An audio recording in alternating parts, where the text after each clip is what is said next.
Hey everybody, it's Chad Hasty, host of the Chad Hasty Show. Hope you had a great Halloween. On to the rest of the election we go. Only now 7 days left in the presidential election, but I want to talk about another election today on the Morning Brief. Don't forget you can tune in to the Chad Hasty Show weekday mornings, 8:30 to 11 a.m. Central Time on NewsTalk 95.1 FM and 790 AM KFYO.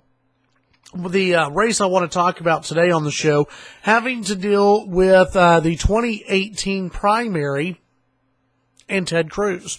Report yesterday from the Texas Tribune that it was Rick Perry, former Texas Governor Rick Perry, who reached out and maybe pushed Mike McCaul of Texas to challenge Ted Cruz in 2018. This from the Texas Tribune. Late this summer, former Texas Governor Rick Perry strongly encouraged U.S. Representative Michael McCaul to challenge Senator Ted Cruz's reelection bid in 2018, according to two GOP sources. The encouragement, which was relayed to the Tribune by two Republican sources familiar with the correspondence, came around the same time that McCaul, an Austin Republican, emerged as a top potential challenger to Cruz's reelection efforts amid an outcry among many grassroots conservatives over Cruz's decision not to endorse presidential nominee Donald Trump at the RNC. A Perry spokesman would not confirm nor deny whether Perry had pushed Michael McCaul to challenge Ted Cruz. Instead, they said, quote, Rick Perry holds Michael McCaul in the highest of esteem. Perry spokesman Stan Gerdes wrote in an email. So that from the Texas Tribune. The Texas Tribune also said that, hey, Michael McCaul may not run. It could be Rick Perry who challenges Ted Cruz, though Rick Perry in the past has said that he doesn't see himself as a senator. He's more of an executive, and I would agree with that.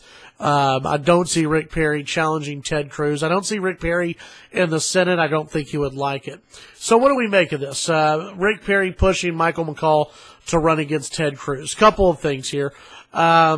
You know, politics, you think it's always friendly. Well, some people think it's friendly between Republicans, but it's not always, as we can tell in this one. Rick Perry, who, when Ted Cruz ran for the U.S. Senate, Rick Perry backed David Dewhurst. When Ted Cruz decided to run for president, Rick Perry ran himself, and then eventually he endorsed Ted Cruz, and then he eventually endorsed Donald Trump.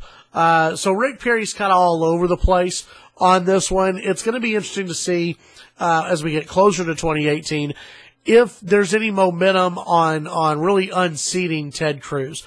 I don't think there will be. I think that if Ted Cruz goes around the state, continues to reach out to voters, talk to voters, explain his reasoning why at first he didn't endorse Donald Trump, but then came around to endorse Donald Trump.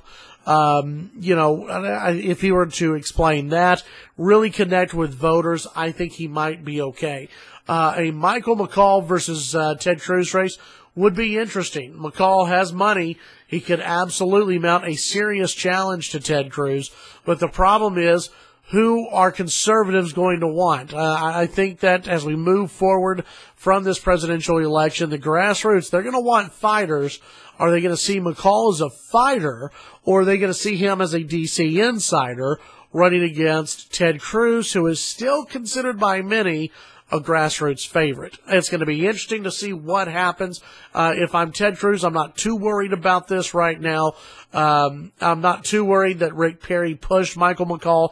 Rick Perry's backed a lot of the bad horses. He hasn't always picked the winner when it comes to the history of Ted Cruz and elections. But the Ted Cruz folks should be worried at least a little bit. Ted Cruz has got to get out to the people.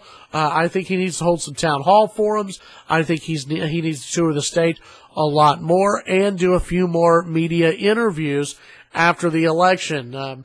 I'm pretty sure they're going to wait until after the election to get back into doing a lot of media interviews because it's all Trump all the time right now. Okay, fine. But they got to get out. They got to talk to people. They got to reconnect to Texans and the average voter in this state. Tune in to the Chad Hasty Show weekday mornings, 8:30 to 11. You can follow me on Twitter, Chad Hasty Radio. Have a great day. We'll talk to you on the radio. News Talk 95.1 FM, 790 AM KFYO, or listen online at KFYO.com.